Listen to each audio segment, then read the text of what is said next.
Ça sort comme un épuisement à la chaleur, OK, dans une pharmacie.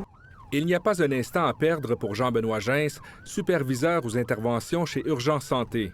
Au volant de sa voiture d'urgence, il se faufile à travers la circulation dense de Montréal. Un aîné de 79 ans s'est présenté en détresse dans une pharmacie du plateau Mont-Royal. En fait, il y a des symptômes de faiblesse. Là, ce que les gens ont pensé, c'est qu'il y avait un épuisement de la chaleur, parce que le monsieur est venu à la pharmacie, il était en vélo. Plus on est âgé, plus les risques de malaise sont élevés lors d'épisodes de chaleur accablante. Les symptômes liés à la chaleur, tels qu'on les connaît, faiblesse, perte de conscience, sudation extrême, peuvent être associés à un maximum d'une panoplie de signes et symptômes ou de pathologies médicales. Pour cette raison-là, on ne prend pas de risque. On envoie l'ambulance parce que le monsieur est âgé d'un certain âge.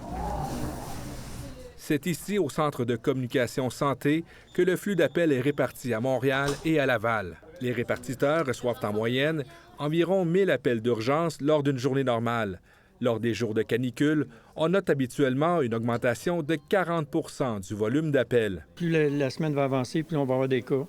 Déshydratation, coups de chaleur, fatigue extrême, difficultés respiratoires. Ça augmente le nombre d'appels normal d'une journée. Des mesures spéciales sont donc mises en place pour faire face à l'augmentation des appels au fur et à mesure que la semaine va avancer. Donc, on sait qu'il faut augmenter, exemple, les effectifs. On sait qu'il y a d'ici le week-end, on a des cadres qui sont aussi paramédics, comme moi, qui vont aller sur l'ambulance puis vont donner coup de main aux troupes. Quant à l'homme âgé qui s'est présenté en détresse à la pharmacie, il a été transporté dans un centre hospitalier pour être placé sous observation au cours des prochaines heures. Ici Pascal Robida, Radio-Canada, Montréal.